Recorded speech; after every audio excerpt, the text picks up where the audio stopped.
الحمد للہ رب العالمین والصلاة والسلام علی حبیبہ محمد وآلہ وصحبہ اجمعین۔ اعوذ باللہ من الشیطان الرجیم، بسم اللہ الرحمن الرحیم۔ ان الذین یکفرون بآیات اللہ ویقتلون النبیین بغیر حق ویقتلون الذین یأمرون بالقسط من الناس فبشرہم بعذاب علیم۔ اولئک الذین حبطت اعمالهم فی الدنیا والآخرہ وما لهم من ناصرین۔ الم تر الی الذین اوتوا نصیبا من الکتاب یدعون الی کتاب اللہ لیحکم بینہم ثم یتولی فریق منہم وهم معرضون۔ ذلک بانہم قالوا لن تمسنا النار الا ایاما معدودات وغرهم في دينهم ما كانوا يفترون۔ فكيف إذا جمعناهم ليوم لا ريب فيه ووفيت كل نفس ما كسبت وهم لا يظلمون۔ اللهم سبحانك لا علم لنا إلا ما علمتنا إنك أنت العليم الحكيم۔ مولاي صل وسلم دائما أبدا على حبيبك من زانت به السرور۔ انسانی کردار کس طرح سے انسان کے دل کو اور اس کے ذہن کو متاثر کرتا ہے،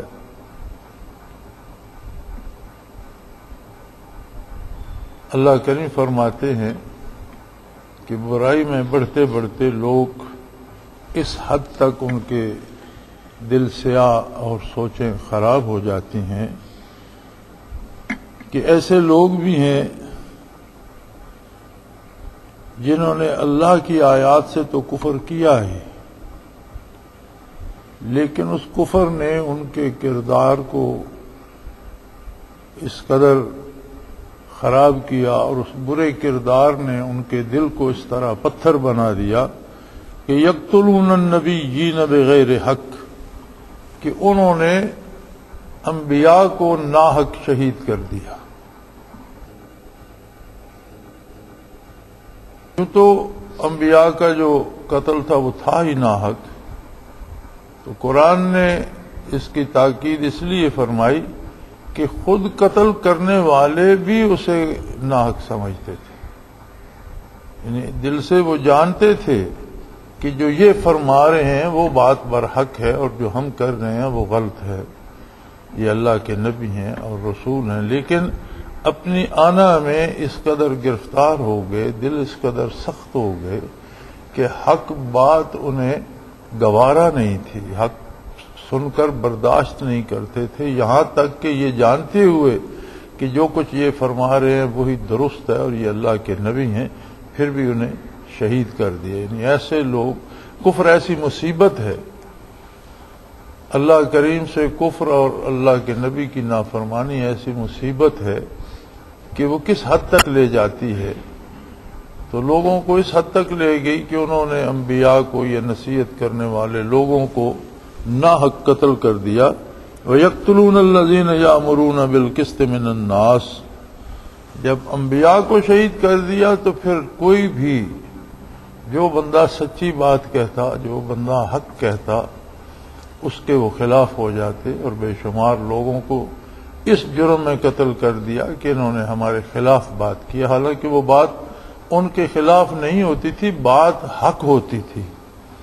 اب ان کا اپنا کردار حق کے خلاف ہے، تو چاہیے تو یہ تھا کہ بندہ اپنے کردار کی اصلاح کرے۔ آج بھی ہم اپنے معاشرے میں یہ مصیبت دیکھتے ہیں کہ کوئی بندہ عقیدتاً غلطی کر رہا ہے یا عملاً غلطی کر رہا ہے تو آپ اسے سمجھانے کی کوشش کرتے ہیں یا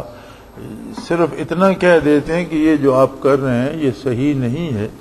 اسے وہ اپنی مخالفت پہ معمول کر لیتا ہے کہ فلاں شخص تو میرے خلاف بات کرتا ہے۔ وہ یہ سوچنے کی تکلیف نہیں کرتا کہ جو میں کر رہا ہوں کیا یہ غلط ہے یا صحیح۔ دیکھنا تو یہ چاہیے کہ اگر واقعی میں غلط کر رہا ہوں تو پھر جو غلطی کی نشاندہی کرتا ہے وہ مخالف نہیں ہے، بلکہ وہ تو بہترین دوست ہے کہ جو اسے اس غلطی سے بچانا چاہتا ہے۔ لیکن ایسا ہوتا نہیں، ہوتا ایسا ہے، اور ایسا کیوں ہوتا ہے اللہ کریم نے فرمایا کہ یہ اللہ کی آیات کے انکار کا اثر ہے، کفر کا اثر ہے، نافرمانی کا یہ اثر ہے کہ دل اس طرح سے ہو جاتے ہیں اور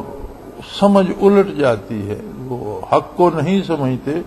بلکہ اس کا الٹا مفہوم لیتے ہیں کہ یہ نہیں کہتے کہ یہ بندہ ٹھیک کہہ رہا ہے چلو ہم مانیں یا نہ مانیں لیکن اس کی بات ٹھیک ہے،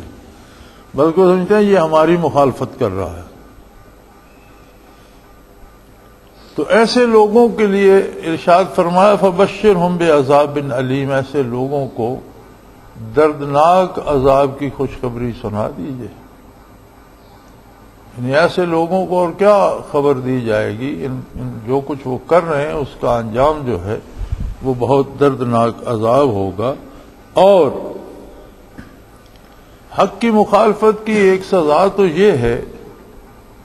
کہ اس جرم کا عذاب بڑا دردناک ہوگا، دوسری اس سے بھی بڑی سزا یہ ہے کہ کچھ کام ہر بندہ ایسے کرتا ہے جو واقعی بھلائی ہوتے، نافرمان بھی، گمراہ آدمی بھی، کافر بھی کچھ کام ایسے کر لیتا ہے جو واقعی بھلے ہوتے ہیں، کسی بیمار کی مدد کر دیتا ہے، کسی محتاج کی مدد کر دیتا ہے، کوئی راستہ بنوا دیتا ہے، کوئی ہسپتال بنوا دیتا ہے، ایسے کام جو واقعی نیکی ہوتے ہیں۔ فرمایا جو لوگ اس قدر سخت دل ہو جاتے ہیں کہ حق کو سننا برداشت نہیں کرتے، ان کے ایسے سارے اعمال بھی سلب ہو جاتے ہیں جو واقعی بھلے ہوتے ہیں۔ اولئک الذین حبطت اعمالہم فی الدنیا والآخرہ، ان کے جو بھلے کام ہیں وہ بھی سلب ہو جاتے ہیں اور انہیں کوئی بدلہ نہیں ملتا، نہ دنیا میں نہ آخرت میں۔ ورنہ کافر میں بھی، کفر کی بھی قسمیں ہیں، اگر اتنی شدت اس کے دل میں نہ آ جائے تو اللہ کریم کافر کی نیکی کو بھی ضائع نہیں فرماتے، آخرت میں تو اس کے لیے اسے کچھ نہیں ملے گا، چونکہ آخرت پر تو اس کا ایمان ہی نہیں ہے، آخرت کے لیے کافر نیکی کرتا ہی نہیں ہے۔ آخرت کے لیے نیکی تو وہ کرے گا جو اللہ کو مانے گا، یوم حساب کو مانے گا، اللہ کی کتاب کو مانے گا، اللہ کے نبی کو مانے گا، تو وہ کوئی عمل آخرت کے لیے بھی کرے گا۔ اب جس میں ایمان ہی نہیں، اگر وہ کوئی بھلا کام کرتا ہے تو دنیا کے فائدے کے لیے، کبھی یہ ہوتا ہے کہ میری بیماری ٹھیک ہو جائے، کبھی خود کو شریف آدمی مشہور کرانا چاہتا ہے، اچھا آدمی کہلوانا چاہتا ہے، تو جو اس کی خواہش ہوتی ہے کافر کی نیکی کا وہ بدلہ کم از کم دنیا میں اللہ کریم اسے دے دیتے، یعنی نیکی ضائع نہیں جاتی اور دنیا میں اسے اس کا بدلہ مل جاتا ہے۔ لیکن اگر کفر اتنا شدید ہو جائے کہ احکام الہی کی اور صداقت کی مخالفت پہ اتر آئے اور جو بھلی بات کرے وہ سمجھے یہ میرا مخالف ہے، یعنی خود کو بالکل ہی حق کے مقابلے میں ایک طاقت سمجھ لے، تو فرمایا ایسے لوگوں کے جو بھلے کام بھی اگر ان سے کوئی ہو جائے تو ان کا کوئی اجر انہیں دنیا میں بھی نہیں ملتا، نہ ان کی اس نیکی کو کوئی شرف قبولیت ملتا ہے، تو آخرت میں تو خیر کافر کو کوئی بدلہ ملے گا ہی نہیں، چونکہ آخرت کے لیے تو اس نے کیا ہی نہیں۔ ہر عمل ایسے ہے جیسے ہم کسی دکاندار کو ایک سکہ دیتے ہیں اور اس کے بدلے کوئی چیز طلب کرتے ہیں، تو ہر عمل اس طرح سے ہے کہ اللہ کریم کی رضا کے لیے ہم وہ عمل کرتے ہیں، اللہ اس کے بدلے رحمت فرماتے ہیں۔ آخرت میں جو بدلہ ملے گا، مومن کو بھی جو بدلہ ملے گا وہ محض اللہ کی رحمت ہوگی۔ دنیا میں کوئی ایسا بندہ نہیں ہے کہ جو اتنی نیکیاں کر سکے جتنے احسان اللہ کریم کے اس پر پہلے سے موجود ہیں۔ اگر عدلے بدلے کی بات ہو تو اللہ کی جتنی نعمتیں ہم استعمال کر رہے ہیں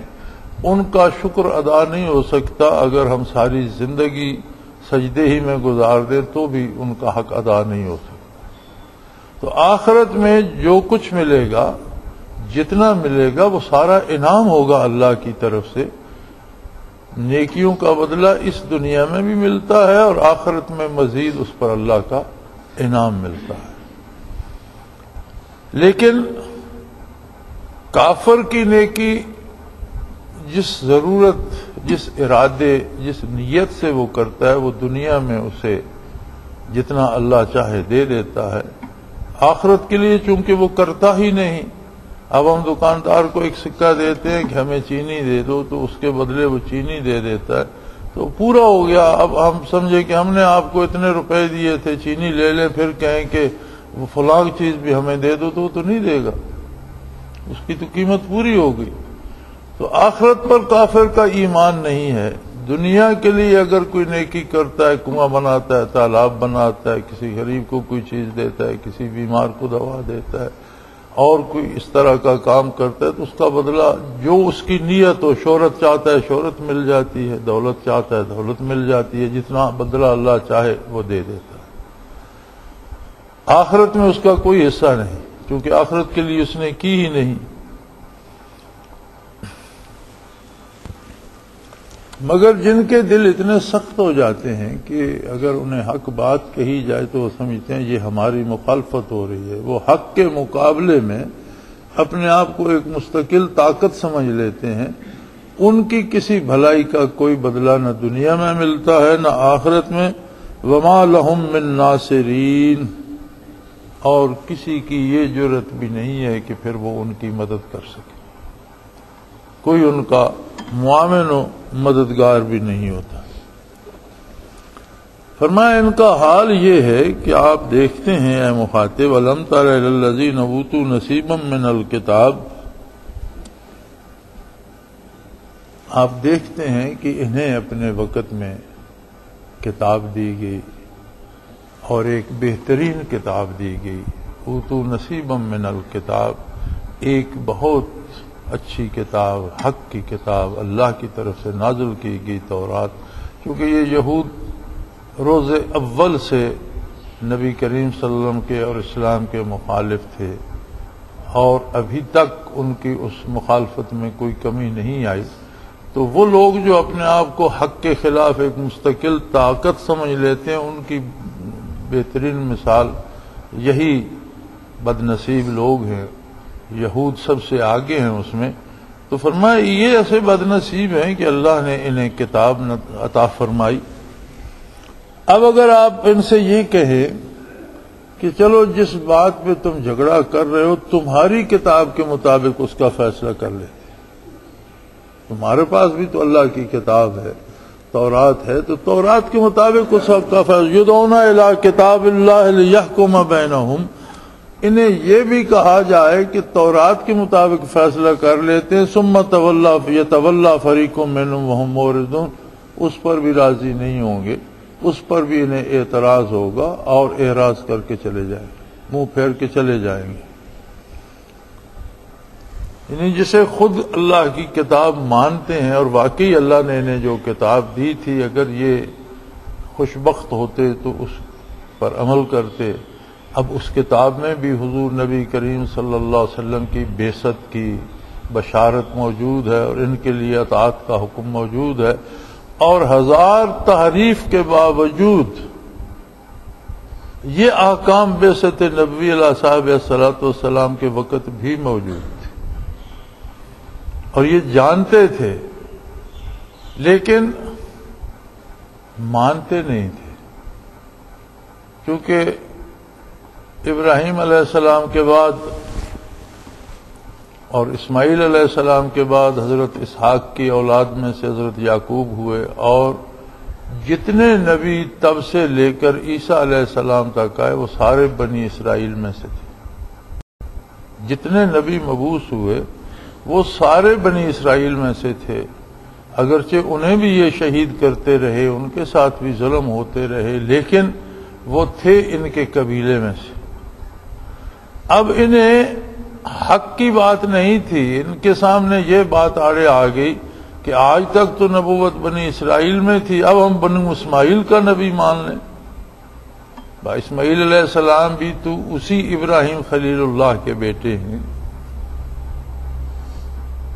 لیکن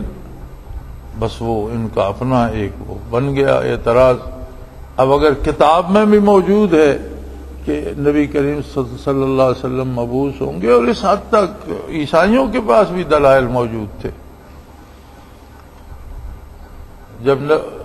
نبی کریم صلی اللہ علیہ وسلم کے وصال کے بعد اور سیدنا فاروق اعظم رضی اللہ تعالی عنہ کی خلافت کے زمانے میں مسلمانوں کی فوجیں بیت المقدس تک پہنچیں تو اور بیت المقدس کا محاصرہ کر لیا، عیسائی محاصرے سے تنگ آنے لگے، تو انہوں نے آپس میں مشاورت کی کہ اب ایک ہی صورت باقی ہے، چونکہ محاصرہ لمبا ہوتا جا رہا ہے اور شہر میں غذا کی قلت ہو رہی ہے، بالآخر لوگ بھوک سے مرنے لگیں گے، تو ایک ہی صورت باقی ہے، یا تو ہم شہر چھوڑ دیں، مسلمانوں کے حوالے کر دیں، یا پھر ہم یک بارگی ساری قوت سے باہر نکل کر لڑیں، مقابلہ ہو جائے جسے فتح شکست ہوتی ہے۔ تو اس کے لیے انہوں نے میٹنگ بلائی، اپنے پادریوں کی بھی، علماء کی بھی، جرنیلوں کی بھی۔ تو جو ان کا بڑا پادری تھا اس نے انہیں کہا کہ اگر میں، نبی کریم صلی اللہ علیہ وسلم کی بات تو بہت بلند ہے، اس وقت ان کا خلیفہ ثانی ہے جو حکمران بھی ہے، اگر میں اس خلیفہ کو دیکھوں تو ہماری کتاب میں بھی اتنی تفصیل موجود ہے کہ میں اس شخص کو دیکھ کر تمہیں بتا سکتا ہوں کہ یہ نبی بھی برحق تھا، یہ خلیفہ بھی برحق ہے، اور اگر وہ خلیفہ برحق ہے تو ہماری کتابوں میں بھی یہ موجود ہے کہ اس کے ہاتھ پر بیت المقدس فتح ہوگا، پھر لڑنے کا کوئی فائدہ نہیں سوائے بندے مروانے کے، فتح انہی کو ہوگی۔ لیکن اگر وہ بندہ نہیں ہے، وہ نشانیاں جو ہمارے پاس کتاب میں ہیں اس میں موجود نہیں، تو پھر کوئی نہیں فتح کر سکتا، پھر تمہیں لڑنا چاہیے۔ چنانچہ انہوں نے مسلمانوں کے سامنے یہ شرط رکھی کہ اگر آپ کے امیر المومنین یہاں تشریف لے آئیں تو ان سے بات کر کے ہم شہر تمہارے حوالے کر سکتے ہیں۔ یہ بات مدینہ منورہ عرض کی گئی، سیدنا فاروق اعظم رضی اللہ تعالی عنہ تشریف لے گئے، مشہور واقعہ ہے، آپ نے بے شمار دفعہ سنا ہوگا۔ تو وہاں جب اس بڑے پادری نے حضرت عمر فاروق رضی اللہ عنہ کو دیکھا تو اس نے تصدیق کی کہ یہ بالکل وہی شخص ہے اور وہی نشانیاں موجود ہیں جو ہمارے پاس پہلے سے کتابوں میں موجود ہیں۔ یعنی اگر خلیفہ دوم تک کی نشانیاں تمہیں پتہ ہیں تو نبی کی نشانیاں کس طرح نہیں پتہ؟ یعنی اس حد تک اگر ان کے علماء کو علم تھا تو حضور صلی اللہ علیہ وسلم کی صداقت سے بے خبر تو نہ تھے، لیکن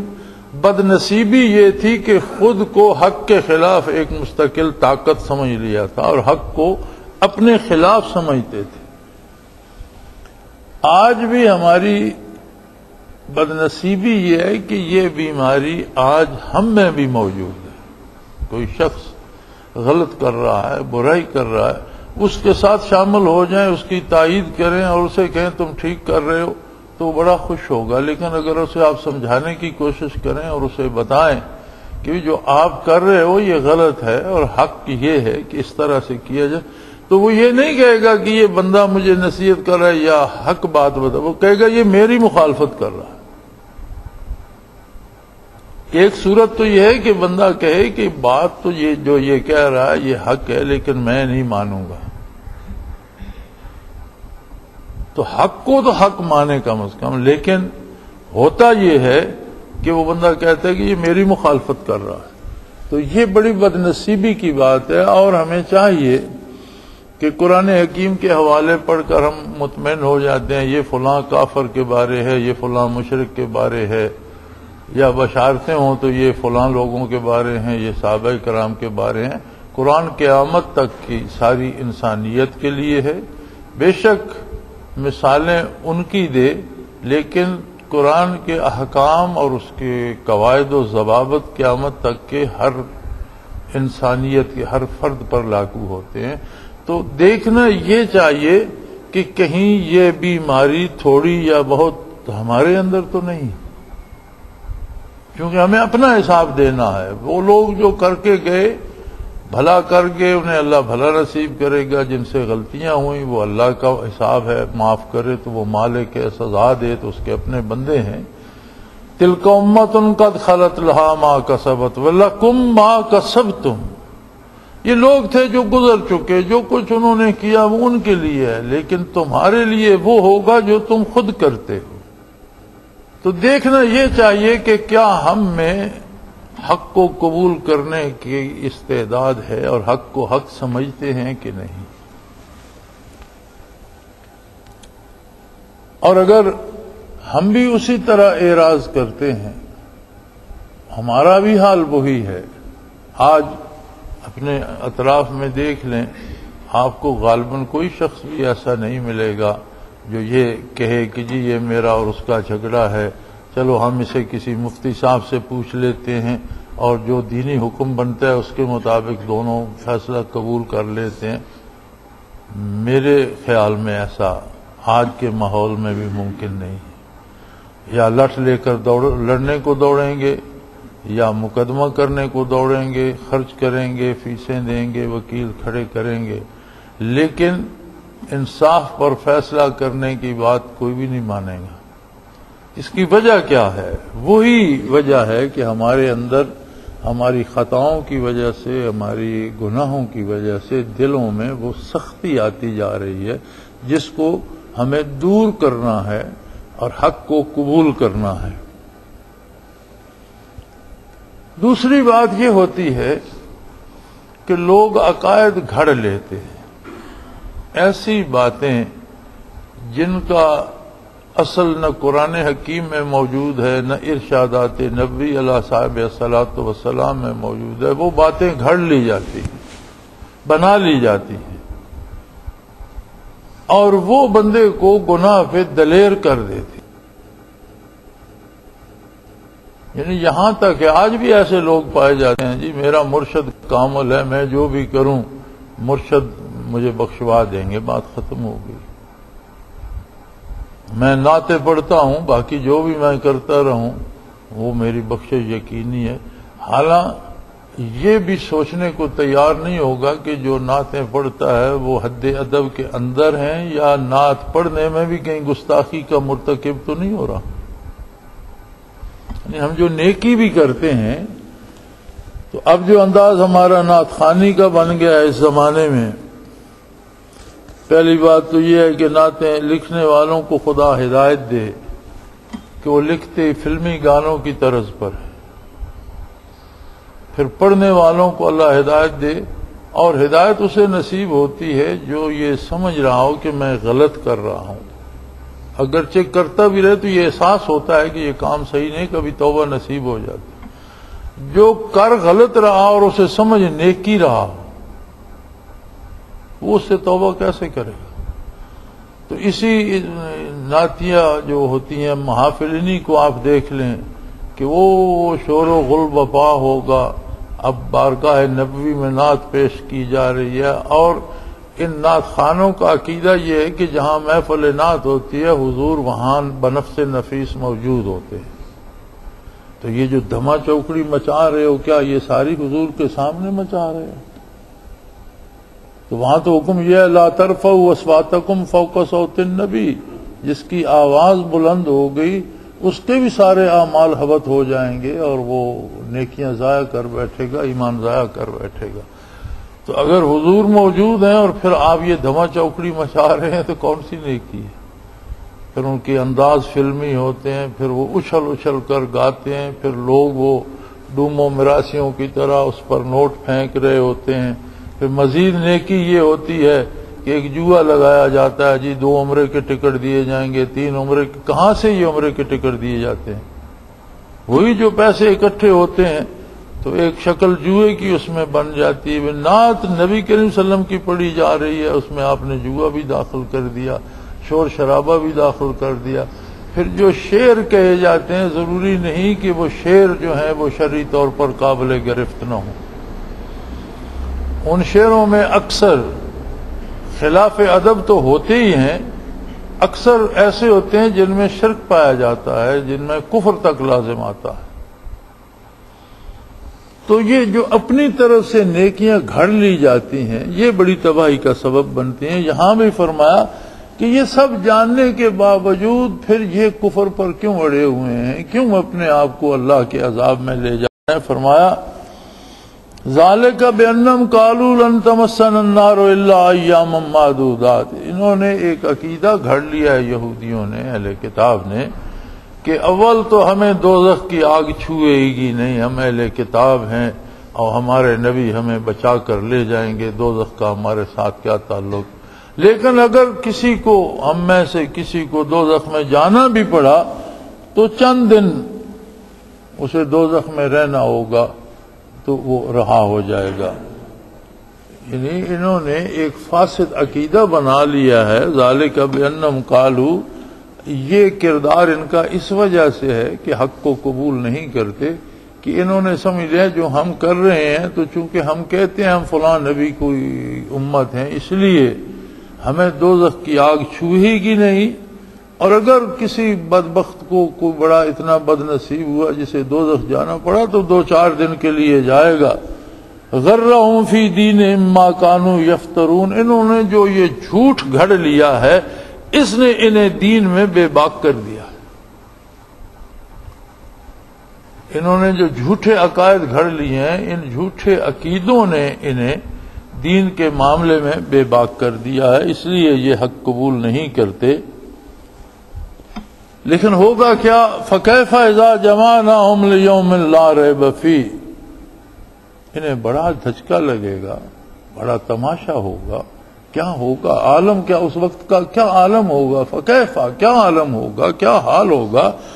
جب ہم سب کو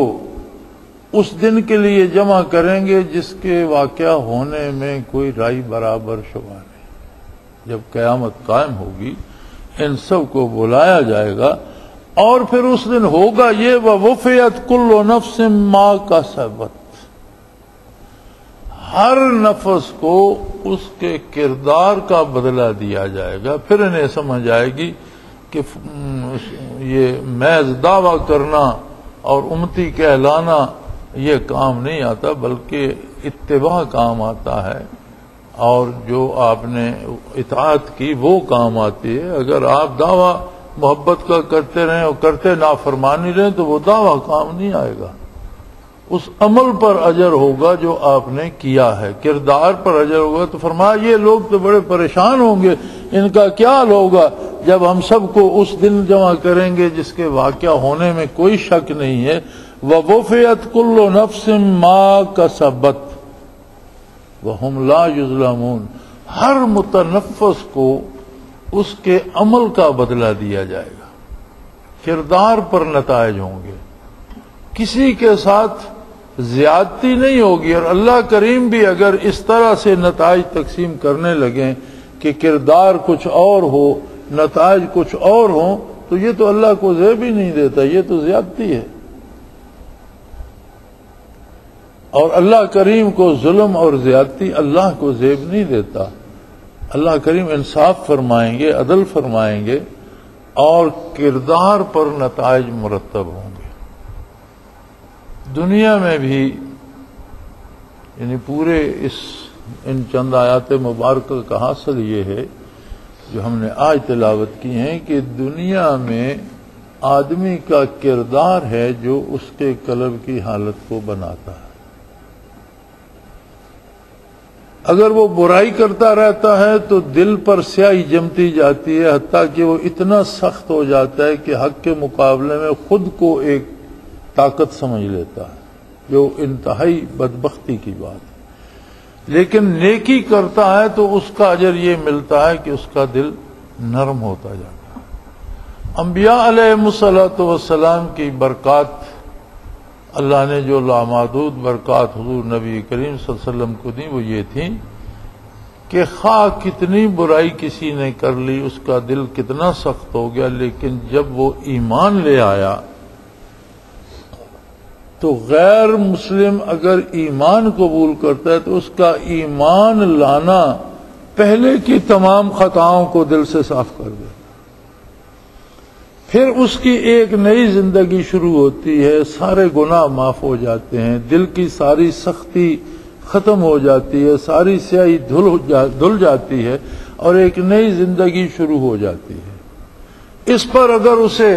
حضور سے شرف ملاقات نصیب ہو گیا یا آپ کی زیارت ہو گئی یا حضور کی نگاہ اس پر پڑ گئی تو وہ بندگی کے اعلیٰ مقام پر، مقام صحابیت پر فائز ہو۔ وہی طریقہ صوفیاء کا آ رہا ہے کہ ایک ایک عمل کی اصلاح کر کے اس کے نتیجے میں دل کو روشن کیا جائے تو اس کے لیے کتنی زندگیاں درکار ہوتی ہیں۔ لیکن جو حاملین برکات نبوت ہوتے ہیں ان کا طریقہ یہ ہوتا ہے کہ وہ سیدھے قلب پر توجہ کرتے ہیں، اور اگر برکات نبوت واقعی ہوں اور کسی کو یہ دولت نصیب ہو اور اسے وہ تقسیم کرنے کی توفیق بھی اللہ کی طرف سے ملی ہو اور واقعی قلب پر وہ القاء کرے اور قلب کو نرم کر دے، گناہوں سے اس میں جو سختی آ گئی ہے وہ ہٹ جائے، جو ظلمت آ گئی ہے وہ ہٹ جائے، وہ روشن ہو جائے، تو یہ ایسا نسخہ ہے کہ اس سے فوراً کردار کی اصلاح ہو جائے۔ تو اللہ اللہ کرنے والوں کو یا ایسے لوگوں کو جو مشائخ کے پاس جاتے ہیں اور برکات دل میں وصول کرتے ہیں، انہیں بھی یہ دیکھنا ہوگا کہ اگر واقعی برکات اس کے دل کو نصیب ہو رہی ہیں تو اس کے کردار کی یقیناً اصلاح ہو جائے، کیونکہ جو برکات نبوت ہیں وہ دل کو اس طرح سے کر دیتی ہیں کہ پھر اسے برائی ناگوار ہونے لگتی ہے۔ انسان ہے، بتقاضائے بشریت اگر اس سے کوئی غلطی ہو جائے تو احساس ہوتا ہے، توبہ کرتا ہے، اللہ سے مغفرت طلب کرتا ہے، درود شریف پڑھتا ہے، استغفار پڑھتا ہے، اللہ کریم معاف فرما دیتے ہیں۔ لیکن صرف اس بات پہ خوش نہیں رہنا چاہیے کہ میرے پیر فلاں ہیں اور میرا مرشد فلاں ہے اور میں نبی کریم صلی اللہ علیہ وسلم کی نعت پڑھتا ہوں اور میں حضور سے محبت کرتا ہوں۔ دیکھنا یہ چاہیے کہ جو میں نعت پڑھتا ہوں کہیں اسی میں نافرمانی تو نہیں کر رہا۔ اگر اسی میں بے ادبی کر رہا ہوں اور اس پہ خوش ہوں کہ اس سے میری نجات ہو جائے گی، تو فرمایا جب وقت آئے گا تو پھر ایسے لوگ بڑے حیران ہوں گے، معاملہ الٹ جائے گا۔ لہذا بات اطاعت پر ہے اور محبت کا تقاضا اطاعت ہے۔ نافرمانی محبت کا نتیجہ نہیں کہ آپ کسی سے محبت کرتے ہیں لیکن اس کی بات نہیں مانتے، ایسا نہیں ہوتا۔ اس لیے کہ محبت اطاعت کو چاہتی ہے، فرما برداری کو چاہتی ہے۔ محبوب کچھ اور چاہے اور جو چاہنے والا ہے وہ اس کا کردار کچھ اور ہو تو محبت نہیں ہوتی، یہ محض رسم ہوتی ہے۔ اگر محبت ہو تو محبت کا ثمر اطاعت ہوتی ہے۔ اللہ کریم ہمارے گناہ معاف فرمائے اور ہمیں اطاعت کی توفیق عطا فرمائے۔ وآخر دعوانا ان الحمدللہ رب العالمین۔